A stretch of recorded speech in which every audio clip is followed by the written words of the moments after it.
So I love doing taekwondo and was once a national champion. But a lot has changed since then. I went off to medical school, became a physician. I had a son and then a daughter.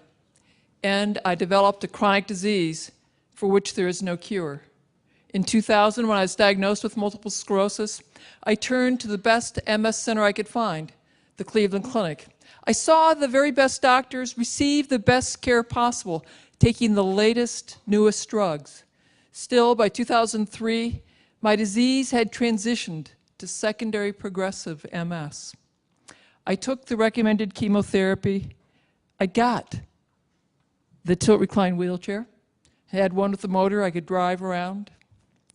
I took Tysabri and then Cellcept, but continued to become more severely disabled. My disease had transitioned. I was afraid that I was going to become bedridden. I turned to reading the latest research using PubMed.gov. I knew that brains afflicted with MS over time shrank. I therefore went to every night reading the latest medical research about the diseases in which brains shrink. These diseases were Huntington's, Parkinson's, and Alzheimer's. I saw that in all three conditions, the mitochondria do not work well, leading to shrinking brains. With more searching, I found studies in which mouse brains and their mitochondria had been protected using fish oil, creatine, and coenzyme Q. I translated those mouse-sized doses into human-sized ones and began my first round of self-experimentation. The rapidity of my decline slowed, and I was very grateful, but I was still declining. Next, I discovered the Institute for Functional Medicine, and through their continuing medical education course, Neuroprotection, a functional medicine approach to common and uncommon neurological syndromes, I learned more brain cell biology and what I could do to protect mind. This is some of what I learned. We have 1 billion cells in our brains with 10 trillion connections. All of that connective wiring must be insulated with something called myelin, and multiple sclerosis damages myelin. In order to make healthy, robust myelin, your brain needs a lot of B vitamins, in particular vitamin B1, which is thiamine, B9, which is folate, B12, which is cobalamin. It also needs omega-3 fatty acids and iodine. This is a synapse. Those beautiful golden drops are the neurotransmitters. For your brain to make neurotransmitters, it needs a lot of sulfur and vitamin B6, which is pyridoxine. These are mitochondria. They're so beautiful. And they're so critical to your lives because it is the tiny mitochondria in each of our cells that will manage the energy supply for that cell. Without your mitochondria, you would be no larger than bacteria. In medical school, I had to memorize countless reactions involving my mitochondria, but I never learned which compounds my cells could manufacture and which I needed to consume in order for those reactions to happen properly. I now know that I need a lot of B vitamins, sulfur, and antioxidants for my mitochondria to thrive. And so I added B vitamins, sulfur, and antioxidants to my daily regimen. And then it occurred to me that I should get my long list of nutrients from food. That if I did that, I would probably get hundreds, maybe thousands of other compounds that science had yet to name and identify, but would be helpful to my brain and my mitochondria. But, I didn't know where they were in the food supply, and neither did the medical techs nor the food science techs with whom I consulted. But the internet did. And so that's really very helpful. So using it, I was able to design a food plan specifically for my brain and my mitochondria. And now, before I tell you what that food plan is, we're going to check in to see what Americans are eating. I'm going to start with you guys. So I want you to think back to the last 24 hours Add up all the fruits and vegetables that you've eaten. Don't include potatoes or corn because those are starches. Now, if you could cover a dinner plate heaped high, raise your hand. Come on, don't be shy, raise your hands. Okay, now if you could cover 2 dinner plates, keep your hands up. Anyone can have eaten 3 dinner plates. Look around, see how few hands are up, okay? Now we're gonna check with another family. This is from Hungry Planet by Peter Wenzel. It shows what this American family will eat in the coming week. Look closely and you're gonna see a lot of processed foods in boxes, jars, and other containers. This is how most Americans eat, and this is how most societies eat as they become more affluent, and it's likely why as societies become more affluent, their health declines. This slide is from work done by Professor Lauren Cordain. He is showing the percent of Americans whose daily intake is below the recommended daily allowance for a variety of important nutrients. On the bottom half of the slide are you'll see that less than half of us take in enough B vitamins, vitamin C, and vitamin A. Now, if you look at the top half of the slide, you'll see that 2/3 of us do not take in enough calcium, magnesium, zinc, or iodine, and that 80% do not take in enough omega-3 fats. You are all starving your cells. We are alive because of complicated chemical reactions.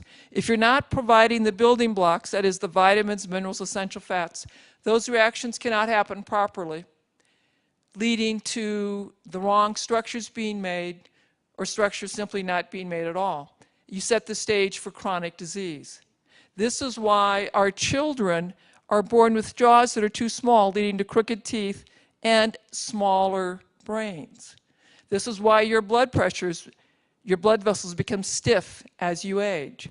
This is why 1 in 3 American children, or 1 in 2 if you're African American or Hispanic, will become diabetic and obese as children or young adults. This is why if you go to our schools, every year we have more and more children with severe learning problems and severe behavior problems. But it does not have to be this way. For 2.5 million years, humans ate what we could gather and hunt. They're called foragers, also known as hunter-gatherers. That hunter-gatherer diet, that paleo diet, consists of leaves, roots, berries, meat, and fish. It's locally obtained, fresh, in season, and of course, organic. The Inuits in the far north ate very differently than the Africans on the savannah. And yet, when scientists have analyzed these hunter-gatherer diets, they exceed the recommended daily allowance 2 to 10-fold, depending on the nutrient. These ancient peoples know more about eating for optimal health and vitality than we physicians and we scientists. The hunter-gatherer diet has more nutrition than the American Heart Association diet, more nutrition than the American Diabetes Association diet, and more nutrition than the USDA Food Pyramid diet. I therefore started with a hunter-gatherer diet. I used those concepts, but I structured it to be sure I was getting the nutrition, the vitamins, minerals, nutrients that I identified as critical to my brain cells and my mitochondria.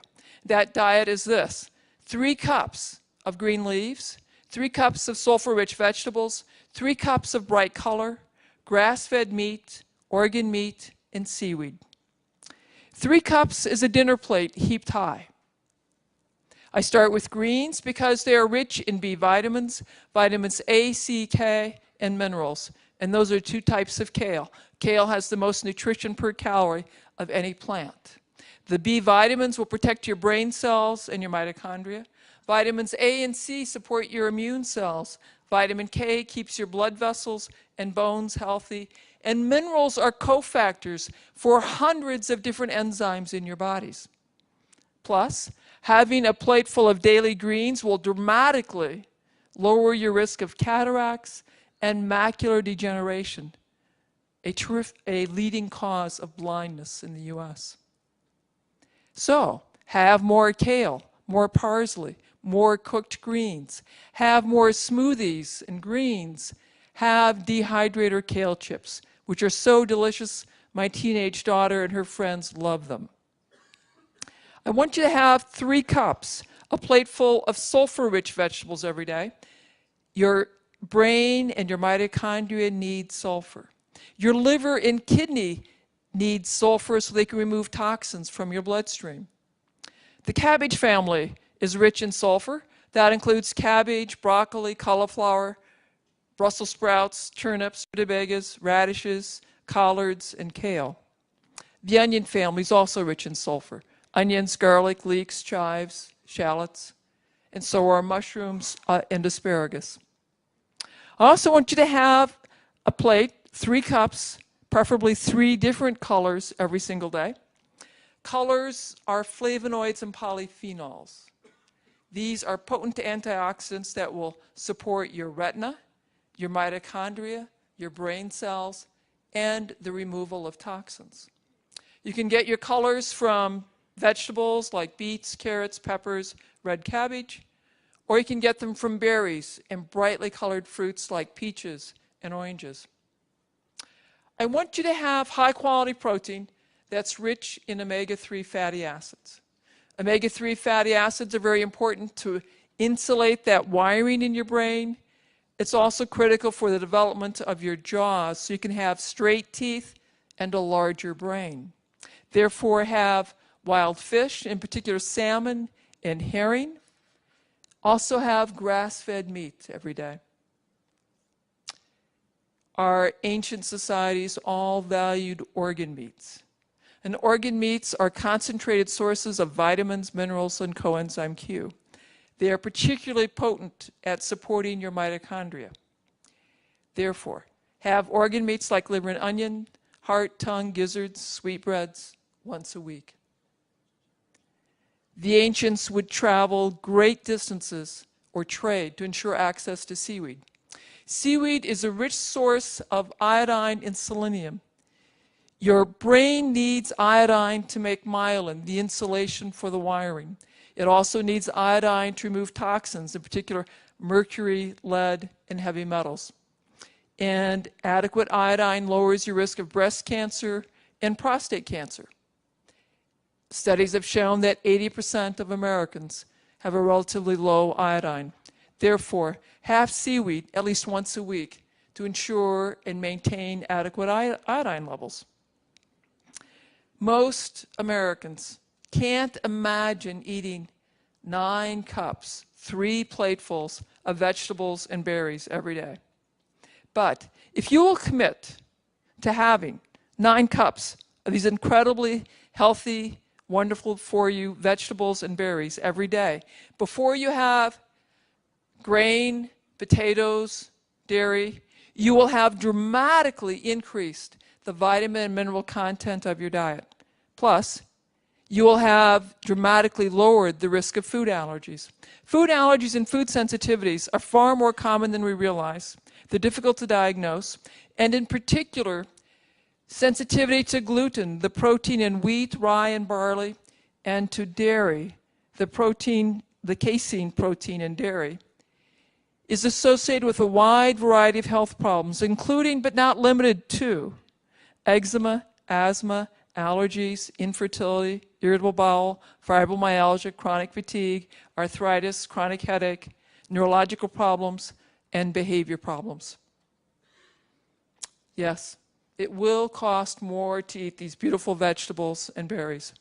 But I assure you, you are going to pay the price. You will pay the price now for food that restores your health and vitality, or you pay the price for doctor's visits, prescription drugs, surgeries, missed time from work, early retirement, and nursing home care. The choice is yours. Okay, 7 years, I got the best care, the latest, newest drugs, and continue to get more disabled. By November of 2007, I could not sit in a chair like you are now. I had to be reclined in a zero-gravity chair like this, at home or at work or in bed. I could walk short distances using 2 canes.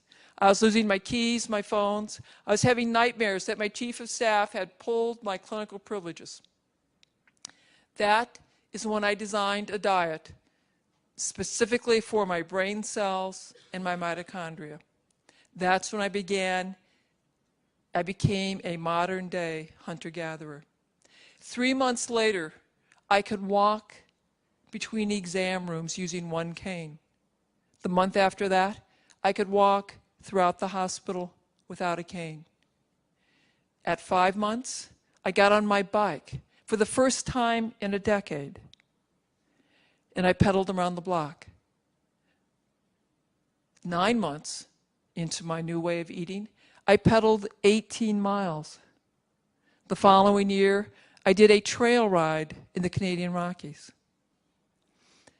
I am the canary in the coal mine, here as a warning to all of you.